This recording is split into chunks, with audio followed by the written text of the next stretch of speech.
मुंह से नहीं, जिह्वा से। कितनी हो गई मैया? 5। ये 5 हमारी इंद्रियाएं हैं। बहुत ध्यान देना। इन 5 इंद्रियों को जब हम अपनी महारानी बना देते हैं और हम इसके दास बन जाते हैं, तब परिणाम क्या होता है? अरे कितना शोर कर रहे हो? हाँ, बोलो राधे राधे। शांति से बैठिए भक्तों। ये 5 इंद्रियां होती हैं हम सबकी, और हम इनके क्या हो जाते हैं? गुलाम, है ना? आप अपनी इंद्रियों के गुलाम हो कि नहीं? बोलो। अपनी इंद्रियों के गुलाम, स्वयं की इंद्रियों के गुलाम। पूरी जिंदगी आप क्या करते हैं? अपनी इंद्रियों की पूर्ति करते हैं, उनकी इच्छाओं की पूर्ति करते हैं। पूरी जिंदगी इन 5 लोगों की पूर्ति करते करते निकल जाता है। लोग कहते हैं हम बेटे के लिए कर रहे हैं, पत्नी के लिए कर रहे हैं, परिवार के लिए कर रहे हैं। ये सब गलत बात है, झूठ बात है। इस दुनिया में कोई किसी के लिए नहीं करता। सब लोग अपनी इन 5 इंद्रियों को पुष्ट करने के लिए सारा काम करते हैं, सारी मेहनत करते हैं, सारा सब कुछ करते हैं। भक्तों, हम सारे लोग इन 5 के गुलाम हैं। कुछ लोग गुलाम इनको बना लेते हैं, कुछ लोग इनकी गुलामी करने लगते हैं। गुलामी करना और गुलाम बन जाना, गुलाम बना लेना, दोनों में अंतर है। आप हमारे मालिक हैं, हम आपके गुलाम। ये अलग बात है कि आप हमारे मालिक हैं, हम आपके गुलाम, और हम आपके मालिक हैं, आप हमारे गुलाम। दोनों अलग अलग बातें हो गई। तो इंद्रियों के हम गुलाम बन गए हैं। कैसे? बहुत ध्यान से समझना। ये वाला कपड़ा अच्छा नहीं है, ये वाला सूट अच्छा नहीं है, ये वाला सूट दिखाना भाई साहब। भाई साहब, ये वाली साड़ी निकालना, वो रखी कोने में निकालना। कितने की? 5000 की। अच्छा अच्छा अच्छा। वो इसके बाजू में गुलाबी वाली रखी, निकालना। हाँ, अच्छा कपड़ा, अच्छा सूट, अच्छा। ये कौन देख रहा है? अंधे को जैसा पहनाओगे पहन लेगा, क्योंकि वो जानता ही नहीं ना कि कैसा है। बस उसे कह दो बढ़िया लग रहे हो, भले आप उसको ना पुराना फटा लपेट लो, पता नहीं ना उसे। अंधे व्यक्ति को बहुत महंगे कपड़े पहनने की जरूरत नहीं है ना? है क्या? जवाब देना। समझ में जितना आए। मैं कम सुनाऊंगा, उतना सुनाऊंगा जितना आपको मैं समझा सकूं। बहुत सुना दूं, समझ में कुछ ना आए तो भी कोई अर्थ नहीं है, इसलिए मैं कम सुनाऊंगा। लेकिन जितना सुनाऊंगा आपको समझना पड़ेगा, बहुत ध्यान से। हम अच्छे अच्छे कपड़े पहनते हैं, महंगे से महंगे कपड़े पहनते हैं। किसकी इच्छाएं होती हैं?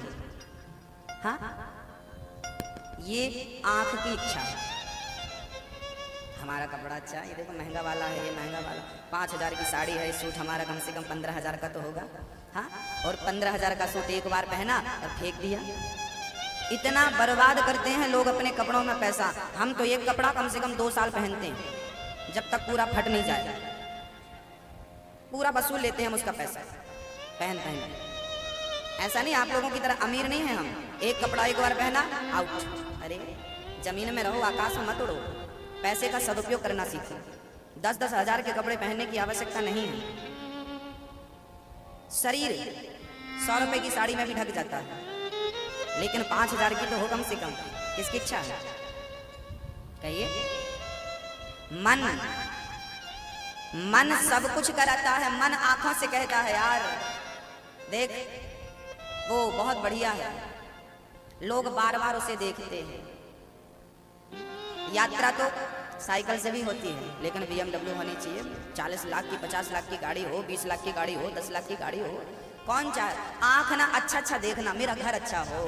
घर, ये पैंट नहीं भाई, ये वाला करो, ये कलर नहीं, ये वाला करो, ये नहीं, ऐसा डिजाइन, ये नहीं। आंख अच्छा देखना चाहती है। तो बताइए, आपने घर को इतना बढ़िया डेकोरेट किया है, किसके लिए? ताकि आप देख सको ना। हाँ, तो बताइए, इनके लिए परेशानी हुई कि नहीं? हाँ या ना? बोलो। लड़का अच्छा नहीं दिख रहा, शादी नहीं करेंगे। लड़का शादी क्यों नहीं करेंगे? क्योंकि वो अच्छा दिख नहीं रहा है। तो देखना किसे है? कान को तो देखना नहीं है। देखना किसे है? आंख को देखना है। तो आंख को पसंद नहीं है, इसलिए रिश्ता कैंसिल। पसंद किसे नहीं है? लड़का। हमें पसंद नहीं, ऐसा नहीं कह सकते। हमें लड़का पसंद नहीं आया, अरे लड़का हमें पसंद तो आया था पर आंखों को पसंद नहीं आया, आंखों ने मना कर दिया। हम बाद में बैकग्राउंड चेक किए तो पता चला लड़का तो अच्छा है, न सिगरेट पीता ना तंबाकू खाता, हाँ थोड़ा काला है, पर छोरी कह रही है नहीं हमें पापा काला नहीं चाहिए, हमें गोरा चाहिए। तो बताइए, पसंद तो है लड़का में सारे गुण हैं, लेकिन आंख स्वीकार नहीं करना है ना, हमें तो गोरा वाला चाहिए। बताइए गुलामी किसकी हो रही है? किसकी? हाँ, अच्छा अच्छा देखने को मिले। अच्छा ये पिक्चर पुरानी हो गई, ये आई नहीं, ये वाला देखो। हाँ ये अच्छा अच्छा देखने को।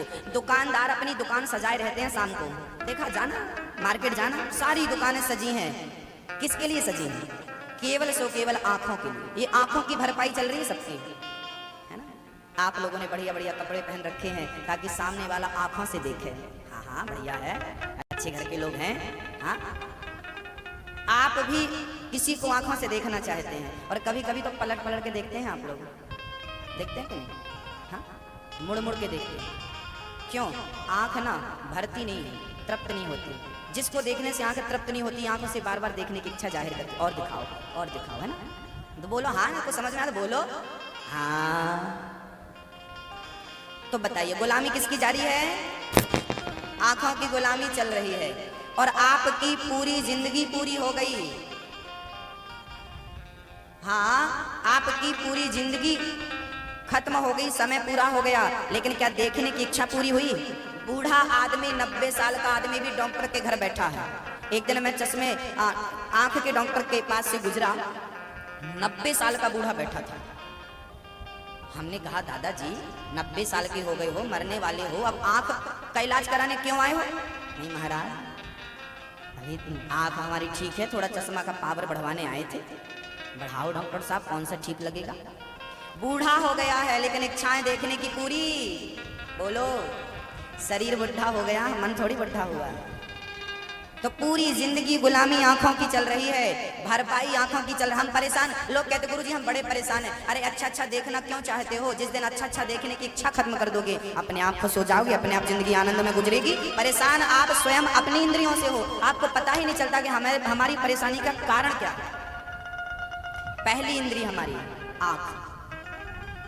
हाँ दूसरा, आइए एक समझ में आ गया परेशानी कहां से मैया जी? हाँ मैया, क्या तंबाकू खाया आपने? सुपारी मुझा नहीं, सुपारी खाया स्वीटी। हाँ लौंग, हाँ खाओ।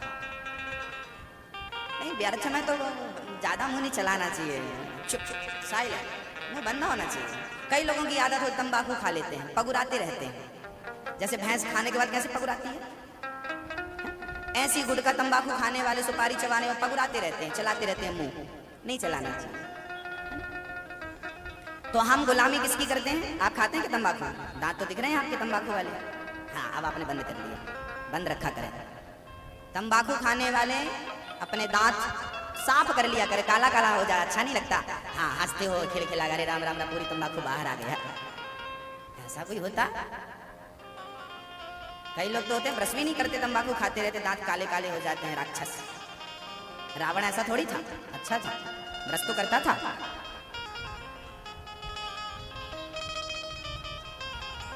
भक्तों अब आप लोगों ने दांत क्यों ढक लिए अपने?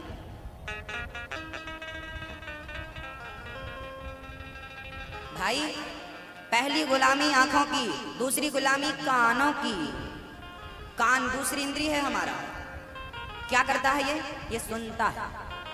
हाँ अब आप क्या चाहते हैं?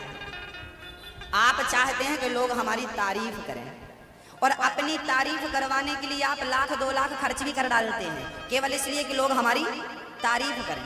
तो बताइए सुनना, इसके लिए आप लोगों ने परेशानी उठाई कि नहीं? हम बढ़िया गाड़ी ले लेंगे तो फिर लोग कहेंगे वाह यार तो करोड़पति आदमी, बड़ा आदमी है, सब ये सुनना चाहते हैं ना आप लोग। अच्छी साड़ी पहन लें तो आप क्यों अच्छी साड़ी पहने? क्योंकि लोगों से सुनना चाहते हैं यार आप तो बहुत बढ़िया टिप टॉप रहते हैं, अच्छे घर के हैं, बहुत बढ़िया आप दिख रहे हैं, देखो साड़ी। आप सुनना चाहते हैं, अपनी तारीफ सुनना चाहते हैं। कहिए जिसने तारीफ करी वो बहुत अच्छा है, और जिसने आपकी बुराई करी अरे बड़ा दुष्ट आदमी है। सास यदि अपनी बहू की तारीफ करती रहे ना तो दुनिया की सबसे अच्छी सास बन जाएगी। दुनिया की सबसे अच्छी सास वही है जो अपनी बहू की झूठी मूठी तारीफ करती रहे। और एक बार कहा कि तूने ठीक नहीं किया, बस तू चुड़ैलन है, फलानी। तो भाई बताइए गुलामी किसकी चल रही है? कान की। ये कान का मैटर है, आंख का नहीं, तुम आंख पे लटकी हो। कान है ना, कान सुनना चाहते हैं। आप में से कौन है जो अपनी प्रशंसा सुनना ना चाहते? कहते प्रशंसा सुन के ना बूढ़ा भी जवान हो जाता है, उठ के बैठ जाता, सुनाओ साहब और सुनाओ। हाँ, बड़ा रस मिलता है रसगुल्ले में, वो स्वाद नहीं है जो प्रशंसा में है।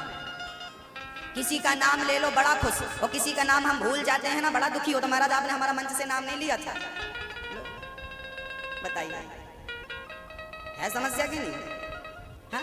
नेता लोग नेताजी के मंच में सबका नाम नेताजी पढ़ते हैं, फलाने जी फलाने जी। वो किसी का नाम भूल जा, मुंह बना लेता, हमारा नाम नहीं लिया मंच से। नेताओं को ना बहुत नाम याद करने पड़ते हैं। ये झंझट किसका है? बोलो मेरी माँ। कानों का, ये सुनना चाहता। अच्छा, बहरा आदमी सबसे उत्तम। बहरा कुछ नहीं सुनाई, सास गाली दे, अब बहू गाली दे रही है, फिर भी सास मुस्कुराई जा रही है। उसको लग रहा है मेरी कुछ प्रशंसा कर रही हो। सबसे उत्तम सबसे सुखी आदमी वही जिसके कान फ्यूज हो चुके। इसलिए भगवान ना बुढ़ापे में अंधा काना सब कर देता है, ताकि तुम दुखी ना रहो, प्रसन्न रहो। तुम्हें दिखाए भी नहीं, ताकि तुम कुछ देख ना पाओ। राम राम जपो, सुनाए नहीं, क्योंकि बहू की बातें सुन लोगी तो फिर रात को नींद नहीं आएगी। तो झंझट कहाँ से है? कान से। बोलो मैया जी। पहली झंझट आंख, दूसरी झंझट कान, और तीसरी झंझट क्या है? तीसरी झंझट ये है चमड़ी, त्वचा। सारा सिस्टम किसके लिए है? इसके लिए। लोग शादी करते हैं, हमारे धर्म में तो फिर भी ठीक ठाक है, दूसरे धर्म में तो 3-3, 4-4 शादी कर डालते हैं। किसके लिए करते हैं पूछो तो पता चलता है इसके लिए, चमड़ी के लिए, त्वचा के लिए, स्पर्श के लिए। लोग बूढ़े हो गए, मर गए, लेकिन भोग भोगने की इच्छाएं अभी तक पूरी, बोलो हुई? हाँ या ना? नहीं हुई। ये इंद्रिय है हमारी, जैसे हम कहते हैं स्पर्श। हम छूना चाहते हैं, अच्छा छूना चाहते हैं। भाई आपके घर में पलंग तो होगा, बेड तो होगा, तो बेड में आपने कभी बोरा बिछाया कि नहीं? बोरा जानती, जिसमें गेहूं भरा होता है, हाँ। बोरा जानते? बोरा क्यों नहीं बिछाते? मखमल का गद्दा क्यों चाहिए? मखमल का चादर क्यों चाहिए? मखमली तकिया क्यों चाहिए? अच्छा गद्देदार क्यों चाहिए? क्योंकि ये अच्छा छूना चाहता नहीं। चमड़ी जो है ना, ये हमारा अच्छा छूने की आदी हो गई है। तो पूरी जिंदगी हम लोगों ने इसकी इच्छा के लिए खपा दी, लगा दी। अच्छा छूना चाहते हैं, अच्छा स्पर्श करना चाहते हैं, अच्छा है? तो गुलामी है, इसकी गुलामी। कितनी इंद्रियां हो गई? हाँ, 3 हो गई। कौन कौन सी हो गई? आँख, कान और त्वचा। ये छूना चाहते, अच्छा छूना चाहते। चौथी है रसना, जिह्वा। ये क्या चाहते हैं? आज पकौड़े बनाओ, आज पाव भाजी बनाओ, आज इडली बनाओ, डोसा बनाओ, जबरपेली बनाओ,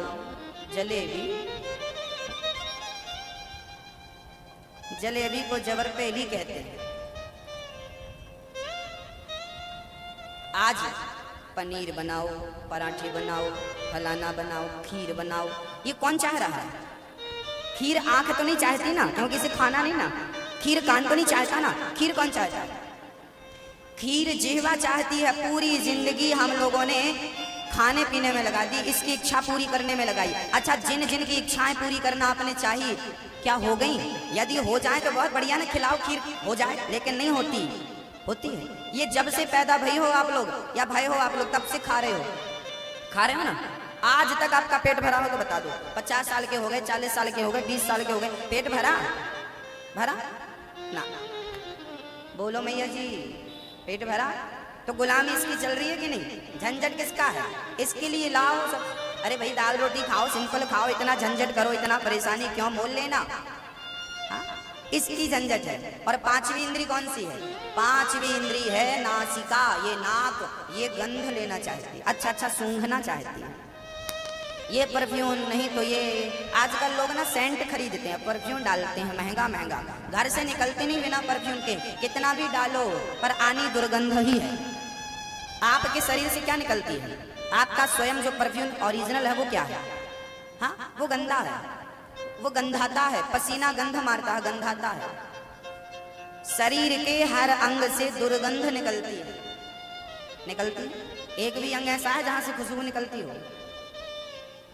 शरीर के हर अंग से दुर्गंध निकलती है, गंदगी निकलती है। और संसार का प्राणी उसी गंदगी के पीछे पड़ा रहता है, वासनाओं के पीछे पड़ा रहता है। हम गुलाम हैं अपनी आंख के, अपने कान के, अपनी जिह्वा के, अपने त्वचा के, अपने नासिका के। शब्द, स्पर्श, रूप, रस और गंध, ये 5 हमारी इंद्रियां हैं जो हमें परेशान करती हैं। कौन परेशान करता है मेरी मैया? हमारी अपनी इंद्रियां हमें परेशान करती हैं। हमारा अपना मन हमें परेशान करता है। मन कहता है अच्छा दिखाओ, मन कहता है अच्छा सूंघाओ, मन कहता है अच्छा सुनाओ, मन कहता है अच्छा चखाओ, मन कहता है अच्छा छुओ, स्पर्श करो। ये मन, इन 5 का ड्राइवर जो है ना वो मन है। क्योंकि मन की इच्छा से ये 5 काम करते हैं। किसकी इच्छा से काम करते हैं? ये 5 मन की इच्छाओं से काम करती हैं। इसलिए अब क्या करना, अब हम इसका सही उपाय बताते हैं। क्या करना है आपको, बहुत ध्यान से सुनिएगा। कान की इच्छा है सुनने की, तो क्यों ना इसे कथा सुनाया जाए। निंदा चुगली सुनाने से क्या होगा? क्या सुनाओ इसे भैया जी, क्या सुनाओ? कथा। कथा सुनने से कान सफल हो जाते हैं। आंख है, ये दुनिया को देखेगी तो तृप्त नहीं होगी, एक बार श्याम सुंदर को देख लेगी ना तो तृप्त हो जाएगी। जिसे खोज रही थी ये आंखें वो मिल गया। अच्छा एक बात बताओ, आपकी आंखें किसे देखना चाहती हैं? बताइए। इस दुनिया में जो सबसे सुंदर है उसे देखना। लोग अभी कश्मीर जाते हैं घूमने, अभी गर्मी चल रही है, अभी गए होंगे लोग कश्मीर। कोई मसूरी जाता है, कोई कश्मीर जाता है वादियों को देखने के लिए। वाह, हिमाचल की गजब वादियां हैं, सुंदर सा पहाड़ है, सुंदर से देखना ही तो चाहता है लोग। सुंदर जगह पर कश्मीर देखने जाते हैं लोग। आज तक किसी ने कहा कि चलो आज घूमने चलते हैं, कहाँ? बोले आज नाला की तरफ चलते हैं, घूम के आते हैं, नाला देख के आते हैं। चलो आज नाला की परिक्रमा लगा दो, वहां भी तो बढ़िया बढ़िया है। लोग मसूरी जाते हैं, नैनीताल जाते हैं, भारत की गोवा आदि बड़ी जगह है, जाते हैं लोग। क्या देखने जाते हैं? सुंदर जगह, जहां सुंदर है वहां लोग जाते हैं। तो बताइए, वादियां हिमालय की और कश्मीर की वादियां जितनी सुंदर हैं, बताइए उससे सुंदर कोई है? नहीं। क्या है आपको बताओ? अच्छा विचार करिए कि कश्मीर की वादियां जिस परमात्मा ने बनाई है, कश्मीर इतनी सुंदर है, वहां की वादियां, वहां की हरियाली, वहां की बर्फ इतनी सुंदर है, तो उसको जिसने बनाया होगा वो स्वयं ईश्वर कितना सुंदर होगा। इसलिए कहता हूं कि उसे क्या देख रहे हो, इन्हें देख लो ना। इसलिए आंख जो है इनके लिए होनी, इनको देख लिया तो सब देख लिया, और सब कुछ देखा, इन्हें नहीं देखा तो क्या देखा। इसलिए जिसकी रचना इतनी सुंदर वो कितना सुंदर होगा। नाम तुम्हारा पालनहारा, जाने कब दर्शन होगा। जिसकी रचना इतनी सुंदर वो कितना सुंदर होगा। जमाना हम क्या देखें, धुंधकारी मारा गया इन 5 के चक्कर में। बैठ जाइए सभी लोग भैया शांति से। यहाँ आगे ना किसी को मत आने दीजिए। कोई केला दे, पपीता दे, सोना दे, चांदी, सब वहीं रखना भी उस तरफ। अभी कुछ मत देना इस तरफ, सब वहीं रखो। अभी प्रेम से कथा सुनो, फिर बाद में खाएंगे केला वेला, देखेंगे। भगवान के हाथ लंबे लंबे हैं, वो तो वहां से भी उठा के खा लेगा। यहाँ रखोगे तो ही खाएगा, ऐसा गलत है आपका विचार करना। वो बिनु पग चले ही सुने ही बिनु काना वाला काम है। वो बिना कान के सुन लेता है, बिना हाथ के देख लेता है। आप प्रेम से बैठिए, खुद डिस्टर्ब मत होइए, हमें भी मत करिए। धुंधकारी इन 5 की गुलामी में लग गया था। आंख की इच्छा है, कान की इच्छा है, हाँ अब किसी महफिल में जाने कि हमें फुर्सत नहीं। अब हमें कहीं नहीं जाना। लोग हमसे कहते हैं महाराज जी चलो हम आपको घुमा के लाते हैं। हमसे लोग कहते हैं चलिए हम आपको कश्मीर ले चलते हैं। हम कहते हैं ना ना ना, हमारी कश्मीर सामने है, गोवा ले चलते हैं, हमारा गोवा सामने है, भारत के बाहर बहुत अच्छी जगह है। ना ना, ये इससे बढ़िया क्या है। हाँ अब किसी महफिल में जाने कि हमें फुर्सत नहीं। क्यों क्यों क्योंकि ये जो आँखें हैं हमारी, ये जो आँखें हैं हमारी मिल गई हैं शाम से। अब कहीं आँखें मिलाने कि हमें फुर्सत नहीं। अब किसको देखें? इनसे सुंदर कोई हो तो चलो देखते हैं भाई आप बड़े अच्छे हैं, पर बताइए इनसे सुंदर कोई है? कोई स्त्री इनसे सुंदर हो सकती है? कोई पुरुष इनसे सुंदर हो सकता है? कोई कंट्री इनसे सुंदर हो सकती है? नहीं हो सकती। तो इनको देखो ना भाई, जमाने में क्यों पड़े हो। एक था दिल मिल गया मेरा श्याम से, एक था दिल मिल गया मेरा श्याम से। अब कहीं दिल को लगाने कि हमें फुर्सत नहीं। एक ही दिल था हमारे पास। आपके पास कितने हैं? कितने दिल हैं? लोग गाना गाते हैं, लोग गाना गाते हैं, दिल के टुकड़े, दिल के टुकड़े टुकड़े करके मुस्कुरा के चल दिए। जाते जाते कैसा गाते हैं लोग? लोग गाते हैं दिल के टुकड़े, हाँ दिल के टुकड़े मुस्कुरा के चल दिए। जाते जाते ये तो बता जा हम जिएंगे किसके लिए। दिल के टुकड़े टुकड़े करके मुस्कुरा के चल दिए। क्या करें? दिल के टुकड़े होते हैं। एक ही था दिल मिल गया वो श्याम से। अब कहीं इसके टुकड़े टुकड़े मत होने दीजिए, क्योंकि टुकड़े टुकड़े हो जाएगा। ये कितना कितना है? ये 100 रुपए है।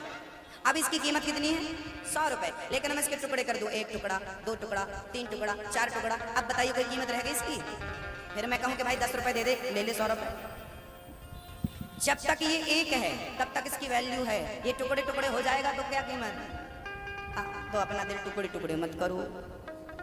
टुकड़े टुकड़े हो जाएगा तो ना घर का रहेगा। पता नहीं लोग क्यों कहते हैं मुस्कुरा के चल दिए, है ना। इसलिए हम कहते हैं दिल किसे देना चाहिए? दिल देना हो तो मेरे श्याम को भगवान के चरणों में अपना दिल रख दो, बहुत सुरक्षित रहेगा, बहुत सेफ रहेगा। मैं जिस दिन भुला दूं तेरा प्यार दिल से, वो दिन आखिरी हो मेरी जिंदगी का। ये आंखें उसी रात हो जाए अंधी, ये आंखें उसी रात हो जाए अंधी, जो तेरे सिवा देखे सपना किसी का। मैं जिस दिन भुला दूं तेरा प्यार दिल से, वो दिन आखिरी हो मेरी जिंदगी का। एक कन्हैया, जिस दिन मैं तेरे सिवा किसी और को सपने में देखो ना, उस दिन मेरे लिए सुबह ना हो, ऐसी प्रार्थना करके सोता हूँ। रियल मजाक नहीं कर रहा हूँ। तू आए सपने में तब तो मेरा उठना सफल है, जागना सफल है, वो सुबह सफल है। लेकिन तू नहीं आता तो फिर मैं उठकर क्या करूंगा? किसके लिए उठूंगा? बताइए आप, किसके लिए उठूं, किसको देखूं? इसलिए भाई कन्हैया आप आओ तब तो मैं ठीक हूँ, स्वस्थ हूँ। और आप ही नहीं रहेंगे तो मैं सब कुछ क्यों कर रहा हूँ, किसके लिए कर रहा हूँ? बस भगवान से प्रार्थना करिए, कन्हैया जागूं तो तू नजर आए, सो जाऊं तू नजर आए, तेरा मेरा सांवरे ऐसा नाता है, दिन हो चाहे रात हो तेरा सपना आता है। इसलिए कहता हूँ प्यार करना है कन्हैया से करिए, दिल देना है तो किसको दो, दिल दिया है जान भी दे है वतन तेरे लिए, दिल दिया है जान भी दे है वतन तेरे लिए। हम जिएंगे और मरेंगे किसके लिए? ऐ वतन भारत माँ तेरे लिए। मेरा कर्मा तू, मेरा धर्मा तू, सब कुछ अपने वतन को दे दो, सब कुछ अपने भगवान को, क्योंकि भगवान की सेवा जितनी महत्वपूर्ण है उतना अपने वतन की सेवा, अपने भारत माँ की सेवा महत्वपूर्ण है। या तो मन भगवान में लगाओ या तो मन अपने देश में लगाओ, सेवा में लगाओ, यहाँ वहाँ मन को मत भटकाइए। प्रेम से बोलिए भक्त वत्सल भगवान के, भारत माता की, भारत माता की।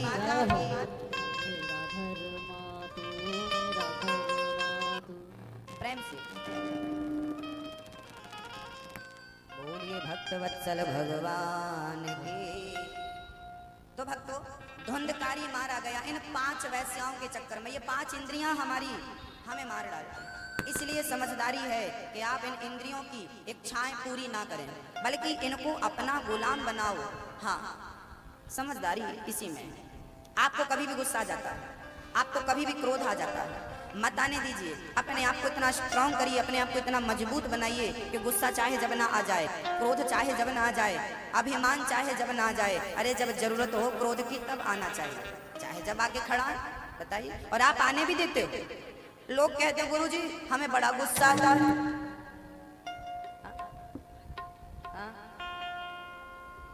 लाइट से पकड़े। लोग कहते हैं महाराज जी हमें बड़ा गुस्सा आता, क्रोध आता। हंस हंस करके बता दे, महाराज हमें बहुत बड़ा गुस्सा आता, कोई उपाय बताओ। अब गुस्सा आता है इसमें हंसने की क्या जरूरत है?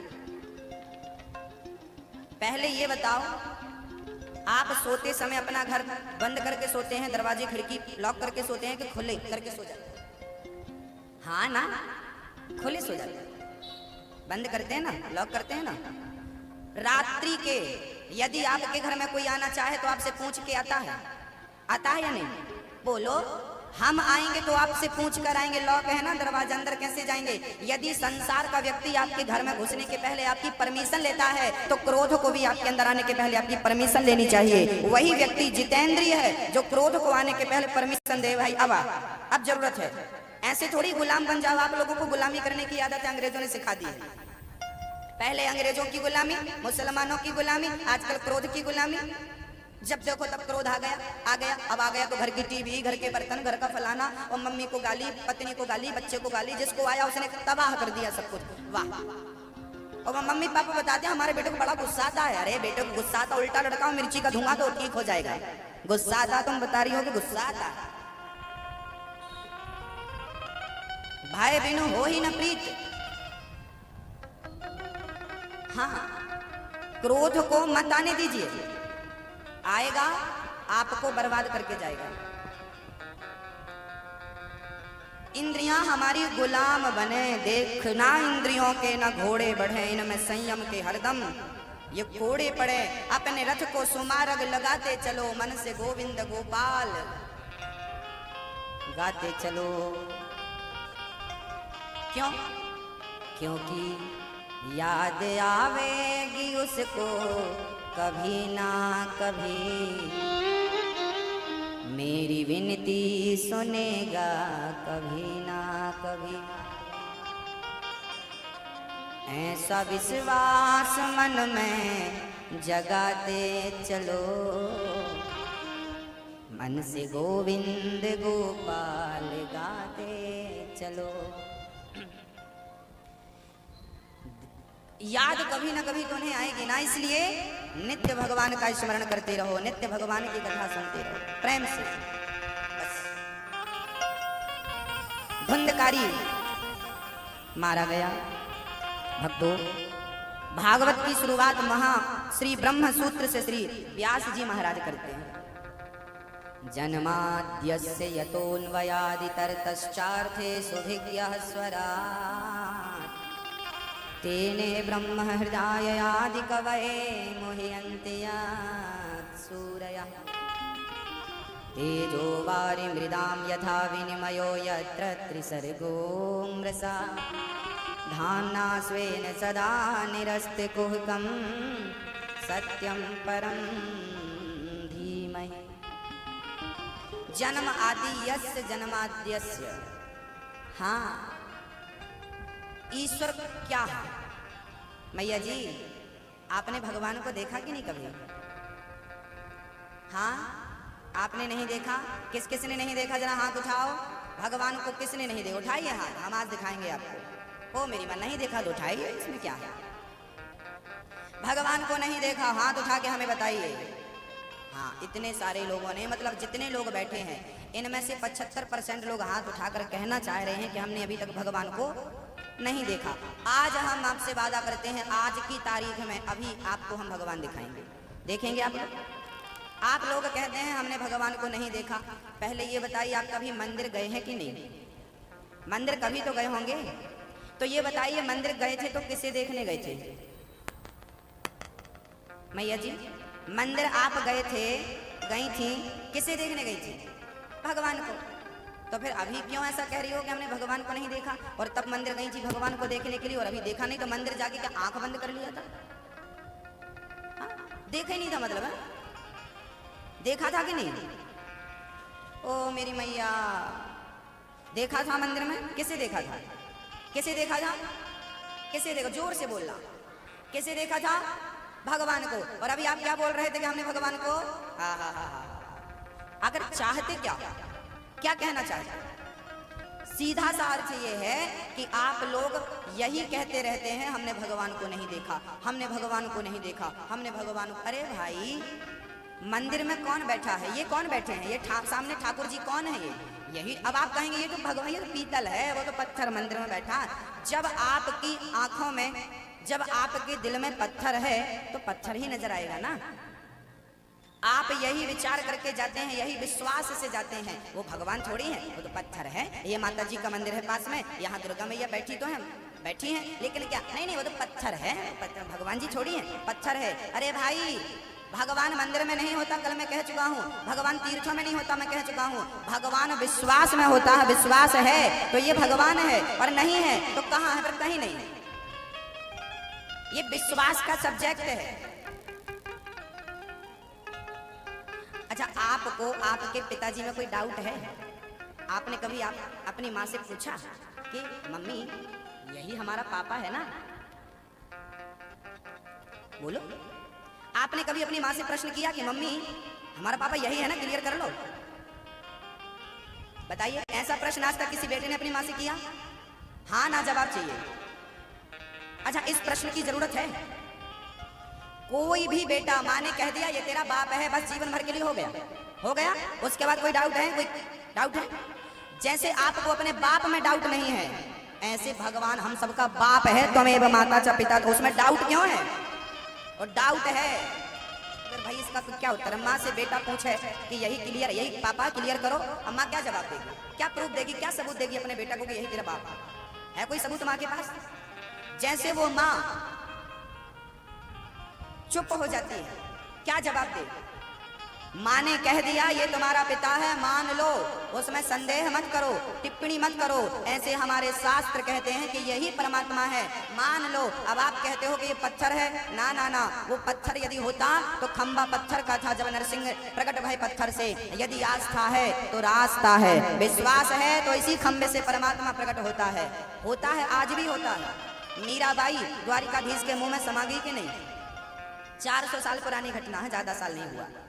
मीरा जी द्वारिकाधीश का मुंह खुला अंत में। मीरा की कहीं समाधि नहीं है कि वहां समाधि है यहाँ, ना ना ना। मीरा अंत समय द्वारिका गई और द्वारिकाधीश के चरणों में जाकर रोई। वो इतना प्रेम करती थी ना, अंत समय में द्वारिकाधीश का मुंह खुला और पूरी की पूरी मीरा द्वारिकाधीश के मुंह में समा गई। अब आप कहो कि इसका भी प्रूफ दो, तो मैं फिर तो हम ये भी पूछ लेंगे आपसे कि आपके बाप का प्रूफ दो। जब आप प्रश्न करेंगे तो हम भी करने वाले। कुछ चीजें हैं जिन्हें मानना ही होता है, लेकिन जबरदस्ती नहीं। ये जबरदस्ती का सब्जेक्ट नहीं कि आप मानो, इनको भगवान ही कहो, ना ना, ये आपकी स्वतंत्रता है। लेकिन याद रखना, रामचरितमानस में लिखा है ईश्वर अतर्क है। परमात्मा को तर्क से नहीं समझा जा सकता, परमात्मा को श्रद्धा से समझा जा सकता है, परमात्मा को विश्वास से समझा जा सकता है। विश्वासो ही फलदायका, यदि विश्वास है तो प्रहलाद के लिए भगवान खंबा तोड़कर आए, मीरा के लिए द्वारिकाधीश का मुंह खुला। और की क्या कहें, इसी कलयुग में नरसिंह मेहता के घर मायरा भरने के लिए स्वयं भगवान पहुंचे थे कि नहीं? क्या बताएं आपको। सूरदास जी महाराज एक दिन, सूरदास जी अंधे थे, एक दिन जा रहे थे, हाँ, तो एक कुआं सामने आ गया। सूरदास जी कुछ दिखाई पड़ा नहीं, कुएं की ओर बढ़ने लगे। तब एक नन्हा सा बालक आ गया और हाथ पकड़ के पीछे की तरफ किया, बाबा आगे कुआं है। जैसे सूरदास जी का हाथ किसी बच्चे ने पकड़ा तो सूरदास जी ने जब उस बच्चे को पकड़ा तो लगा कि बहुत बच्चे मेरा हाथ पकड़ चुके हैं, पर उन हाथों में, उस पकड़ में ये सुख नहीं था जो सुख आज मिल रहा है। सूरदास जी को समझने में देर नहीं लगी कि भगवान ही बालक बन के मेरा हाथ, तो सूरदास जी ने हाथ पकड़ लिया और समझ, भाई प्रभु आप ही मुझे रास्ता दिखाने आए हो, मैं कुआं में गिरने वाला था, आप आए हो, चरणों में गिर पड़े। तब भगवान ने हाथ छुड़ा करके भागना शुरू किया। तब सूरदास जी कहते हैं, अरे हाथ छुड़ाकर भाग गए, यहाँ से तो भाग सकते हो, लेकिन दिल से निकल करके दिखाओ तो जाने कि तुम भगवान हो। यहाँ से चले गए, लेकिन यहाँ से निकल करके दिखाओ तो भगवान को भी चुनौती कोई दे सकता है, तो भक्त दे सकता है कि तुम यहाँ से निकल कर दिखाओ। ये भक्त हैं, ये कलयुग के भक्त हैं, इन सबको मिले भगवान। तो भगवान कहाँ है? आप लोगों ने भगवान को देखा? एक मैया, बाराह, कृष्णचंद्र, परशुराम, मत्स्य और कच्छप, ये 24 अवतार भगवान। आप इनको याद करिए, क्या होगा महाराज जी। ये हमने ये पुस्तक, इसमें हमने सब पीछे स्टॉल पर मिलेगी, इसमें हमने सारी चीजें लिख दी हैं आपकी ये सारी जानकारी के लिए। वेद कितने होते हैं, पुराण कितने होते हैं, 18 पुराणों के नाम कोई आपसे पूछे तो आप, ये सारा इसमें पहले दूसरे पन्ने में सब लिखा है। आपके बारे में भी तो आपको थोड़ा सा ज्ञान होना चाहिए, है ना? थोड़ा सा ज्ञान होना आवश्यक है। मैया जी ध्यान पूर्वक सुनिएगा। भक्तों, श्री सूत जी महाराज कहते हैं कि ये भागवत जो है ना, वेदों का सार है। सर्व वेदेतिहासानां सारम सारम समुद्रतम। एक बार व्यास जी महाराज 17 पुराण लिखने के बाद भी परेशान थे। अच्छा, हाँ, क्यों भाई? क्योंकि व्यास जी के मन में शांति नहीं थी। तब व्यास जी के पास नारद जी का आगमन हुआ। नारद जी ने नमस्कार किया, आपकी जय हो, आप बड़े परेशान हैं, कारण क्या है? तब व्यास जी ने कहा, मैं परेशान इसलिए हूँ क्योंकि मैंने 17 पुराण लिख दिए, पर मेरे मन को शांति नहीं मिली, मेरा मन अशांत है। अच्छा, आपका मन शांत है? व्यास जी, जब तक भागवत की रचना नहीं करोगे आप, तब तक आपको शांति मिलने वाली नहीं है। नारद जी के कहने से व्यास जी ने भागवत की रचना की, और जब भागवत की रचना हुई तब नारद जी के, अब व्यास जी को अपार शांति का अनुभव हुआ। भक्तों, नारद जी कहते हैं, मैं पिछले जन्म में दासी पुत्र था, दासी का बेटा था। मेरी माँ बर्तन धुलने जाती थी, काम करने जाती थी, लेकिन मैं सत्संग किया करता था, तो सत्संग के प्रभाव से आज मैं ब्रह्मा का बेटा बन के जन्म लिया हूँ। ये भगवत भजन की कृपा है, ईश्वर की कृपा है। भागवत में बड़ी शक्ति है। नारद जी ने सत्संग किया। मेरी माँ काम करती थी। एक दिन मेरे गांव में कुछ संत आए, मैंने संतों की खूब सेवा की। कुछ दिनों बाद वो संत वापस जाने लगे। मैंने पांव पकड़ लिया, महाराज मुझे भी ले चलो साथ में, मुझे भी साथ ले चलो। तब महात्माओं ने कहा चलो। मैं महात्माओं के साथ जाने लगा। मेरी माँ ने हाथ पकड़ लिया, बेटा जाएगा तो मैं अनाथ हो जाऊंगी।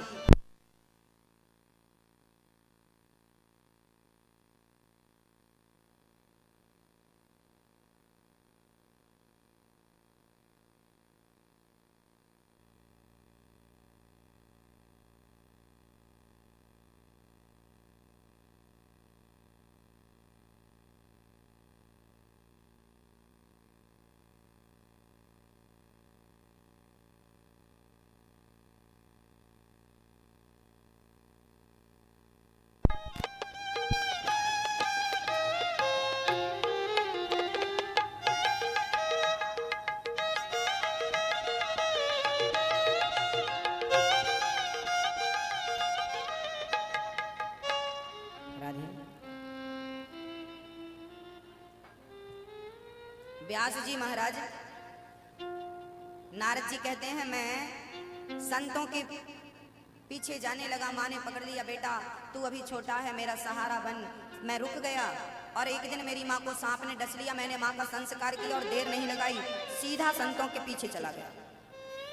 जो मंत्र दिया संतों ने, उसका जंगल में बैठ करके मैंने जाप करना शुरू कर दिया।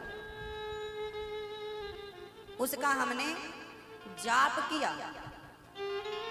नारद जी कहते हैं जाप करते करते बुढ़ापा आ गया। तब मुझे भगवान की एक झलक नजर आई और आकाशवाणी हुई, बेटा इस जन्म में तुझे मेरा दर्शन नहीं होगा, अगले जन्म में होगा। और वही आज दासी पुत्र ब्रह्मा का बेटा नारद बन के जन्म लिया है। ये संतों के संग का प्रभाव है, भगवान की कथा का प्रभाव। कथा सुनने वाला महान हो जाता है, इसलिए सुनते रहिए, सुनते रहिए, सुनते रहिए।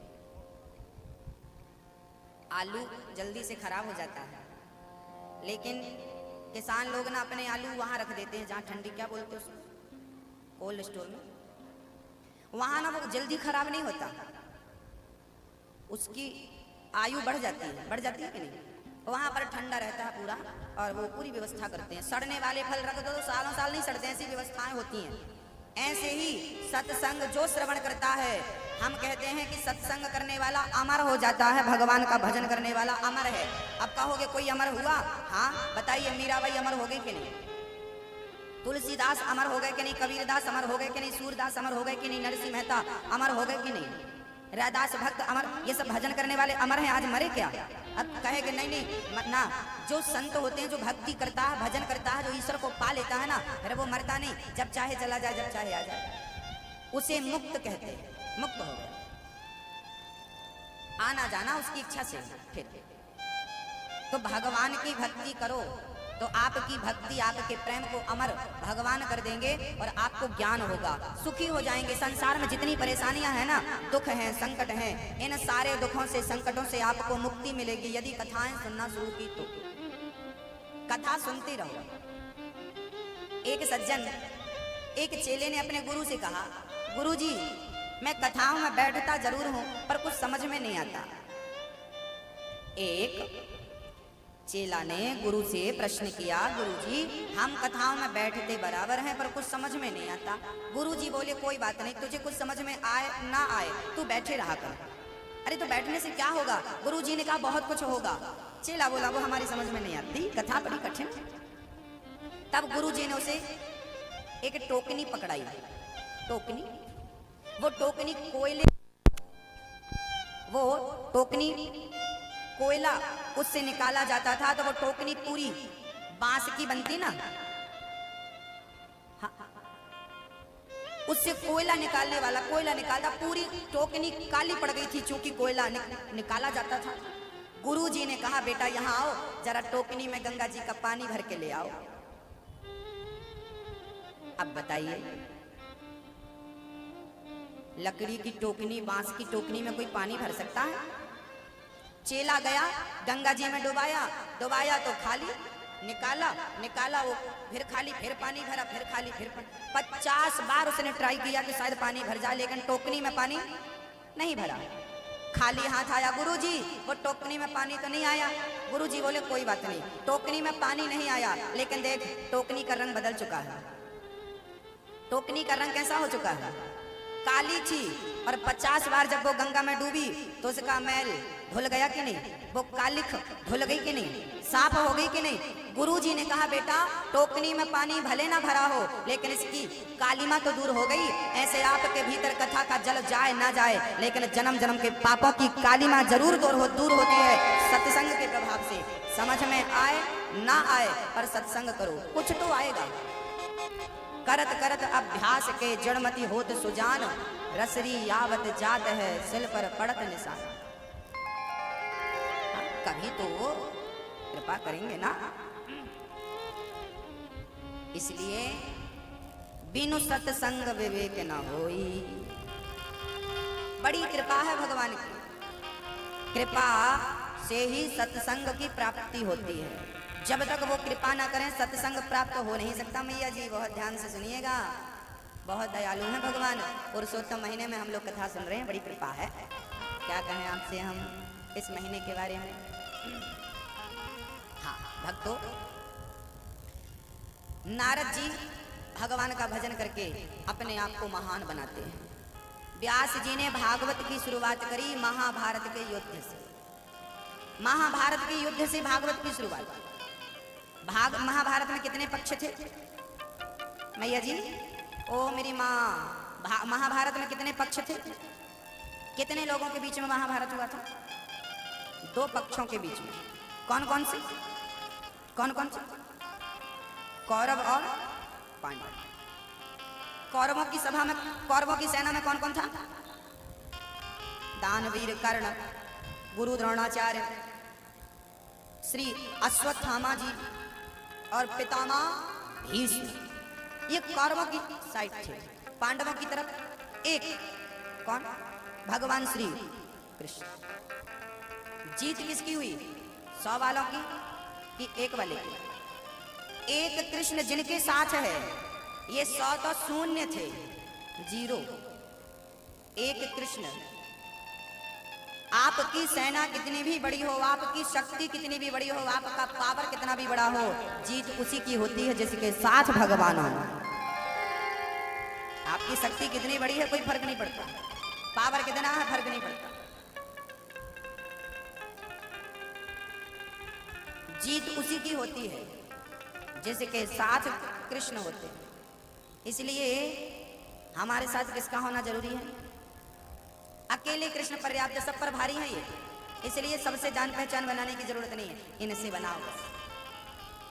इनसे हो गई बल्ले बल्ले, और इनसे नहीं हुई महाराज बड़े परेशान। क्यों? पड़ोसी ने गाली दी। इनसे पहचान नहीं है तो पड़ोसी गाली, पड़ोसी की क्या कहो, बहू गाली देगी, बेटा मारेगा। और इनसे पहचान हो गई तो बड़े बड़े लोग, प्रधानमंत्री, राष्ट्रपति चरणों में गिर के दंडवत करेंगे। इनसे पहचान होनी चाहिए। इनसे पहचान है तो फिर किसी की जरूरत ही नहीं है। इसलिए एक कृष्ण सब पर भारी है। इसलिए करते हो तुम कन्हैया, करना ऑलरेडी आपको ही है, हम तो निमित्त हैं। आप अपना, हमें मरना है, आपके होते हुए हम मरेंगे ना, हमें डराओ मत। ये अर्जुन का विश्वास है। जिस दिन ऐसा विश्वास हमारे अंदर आएगा कि हमारा दुख कुछ भी नहीं बिगाड़ सकते, हमारे जीवन में आने वाला संकट हमारा कुछ नहीं बिगाड़ सकता, क्योंकि हमारे साथ भगवान श्री कृष्ण है। ये विश्वास हमारे जीवन में जब तक नहीं उतरता तब तक हमारी भक्ति सफल नहीं होती। ये विश्वास ही हमारी भक्ति को सफल बनाएगा। मेरी माँ, भैया जी बहुत ध्यान देना। ये विश्वास, मंत्र जाप मम दृढ़ विश्वासा, पंचम भजन सुवेद प्रकाशा। भगवान की 5वीं भक्ति है विश्वास। इसलिए विश्वास करना सीख लीजिए। किस पर? श्याम सुंदर पर पूरा विश्वास। पितामह ने मारने की प्रतिज्ञा कर ली, तब द्रौपदी को रहा ना गया। जानते हैं, द्रौपदी दौड़ी दौड़ी आई और द्रौपदी ने आकर कृष्ण से कहा, कन्हैया हाँ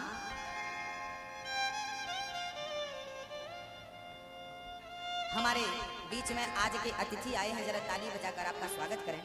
भैया श्री अमरदीप मौर्य जी आए हैं, जो भारतीय जनता पार्टी के युवा मोर्चा पूर्व प्रदेश अध्यक्ष हैं थे, वो आप यहाँ उपस्थित हैं।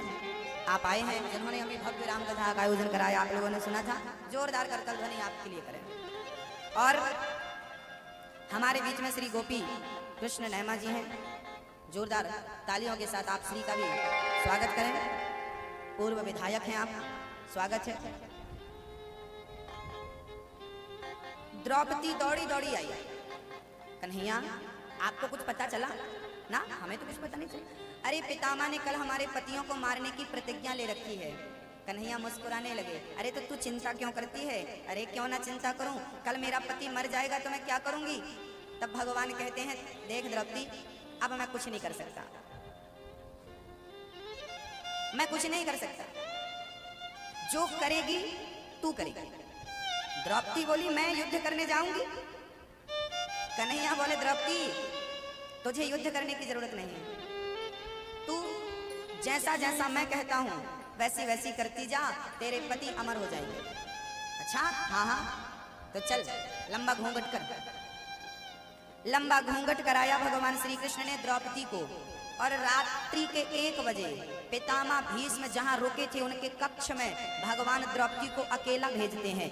घूंघट मत उठाना, जाओ और पितामह को प्रणाम कर लेना। चल पड़ी द्रौपदी, रात्रि के 1 बजे लंबा घूंघट डालकर पितामह को पांव छू कर कह रही है, पितामह प्रणाम।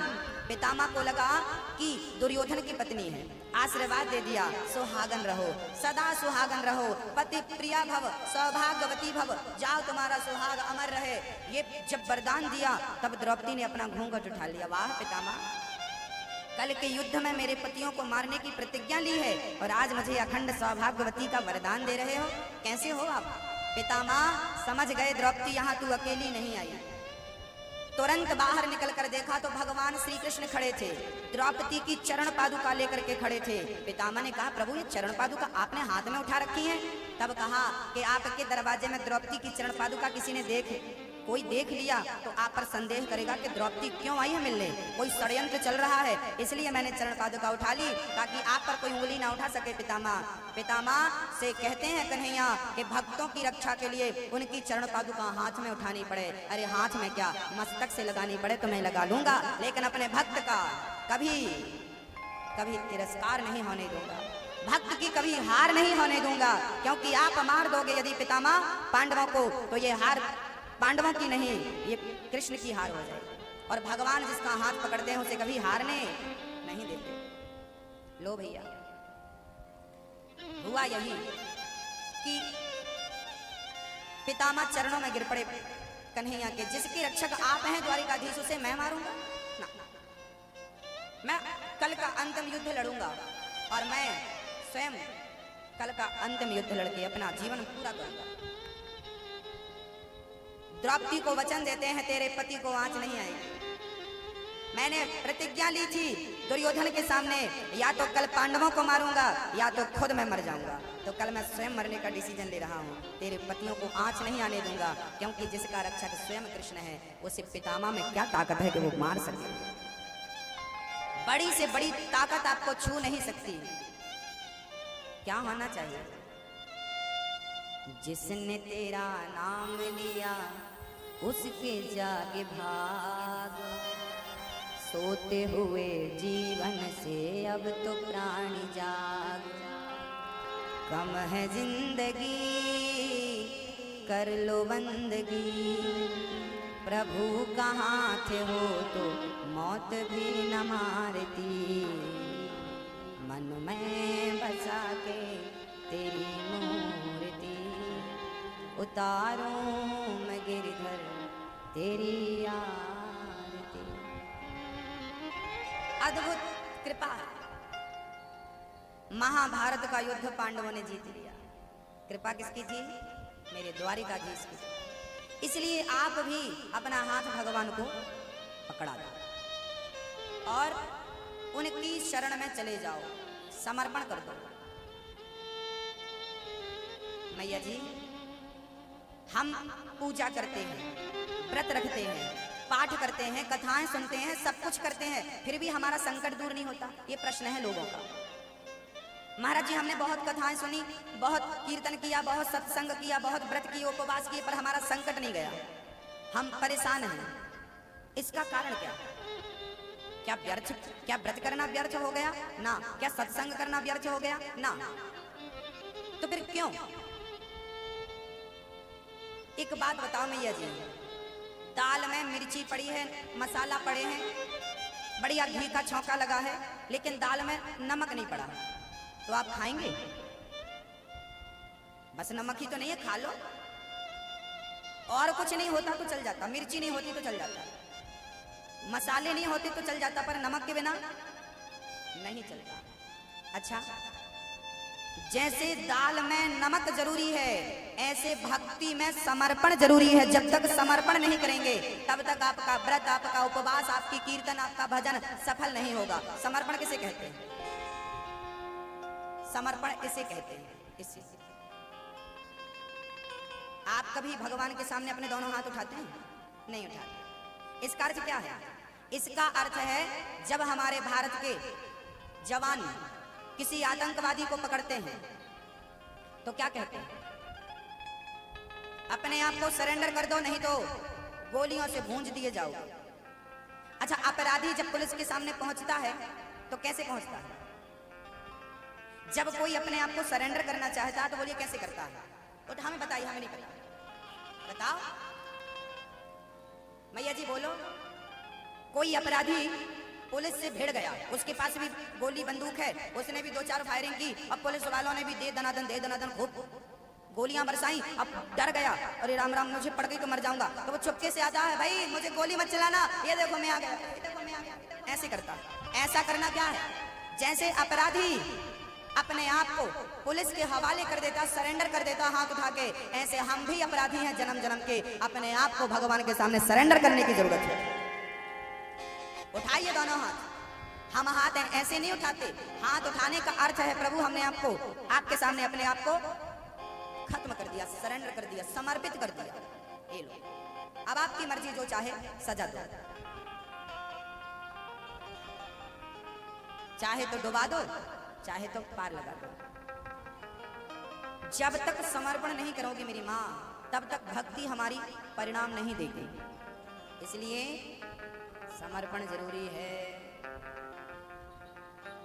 हाँ, 2 हाथ मैंने मेरे भी हैं, इनमें क्या खराबी है? हाथ पकड़ते सबके और तू सबका साथी है। हे कन्हैया, तूने सबके हाथ पकड़े हैं, सबका साथी है, हमने क्या बिगाड़ा? हमारा हाथ नहीं पकड़ते।